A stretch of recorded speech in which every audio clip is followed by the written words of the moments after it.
வணக்கம், நான் doctor K Bharanidharan, senior consultant diabetologist, Kauvery ஹாஸ்பிட்டல்லேருந்து பேசுகிறேன். உங்கள் அனைவருக்கும் என்னுடைய தீபாவளி நல்வாழ்த்துக்களை முதல்ல தெரிவிச்சுக்கிறேன். ஸோ இந்த தீபாவளி பண்டிகையை சந்தோஷமாக உங்களுடைய குடும்பத்தோடையும் நண்பர்களோடையும் செலிப்ரேட் பண்ணுவீங்க. அதே நேரத்தில் இந்த தீபாவளியில் கண்டிப்பாக நான் ஒரு சுகர் டாக்டர், சக்கரை எடுக்கக்கூடாதுன்னு சொல்லுவாங்க அப்படின்னு நினச்சிட்ருக்கீங்க. அப்படி இல்லை, ஏன்னா பிகாஸ் இந்த செலிப்ரேஷன் வந்து ஸ்வீட் அவ்வளோதான் செலிப்ரேட் பண்ணணும். அதே நேரத்தில் நம்ம அளவாக எடுத்துக்கிட்டால் சர்க்கரையோட அளவு அதிகமாக இல்லாமல் பார்த்துக்கலாம். தீபாவளினாலே ஸ்வீட்டும் பட்டாசும் தான். ஸோ இப்போ பட்டாசு வெடிக்கும்போது நம்ம கொஞ்சம் கவனமாக இருக்கணும். ஏன்னா எஸ்பெஷலி டயபெட்டிஸ் இருக்கவங்க காலணிகள் இல்லாமல் பட்டாசு அடிக்காதீங்க. கொஞ்சம் ரோட்டில் நடக்கும்போது கேர்ஃபுல்லாக இருங்க. ஏன்னா இந்த பட்டாசு வந்து காலில் பட்டு அதனால் ஏதாவது புண்ணாகாமல் நம்ம கண்டிப்பாக வந்து தவிர்க்கணும். ஸ்வீட் எடுத்துக்கோங்க.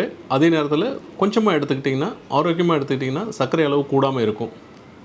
இந்த தீபாவளிக்கு நான் கூட சொல்ல வேண்டிய உங்களுக்கு ஒரே ஒரு மெசேஜ் என்னென்னா, eat right, stay delight. Happy Deepavali. வணக்கம்.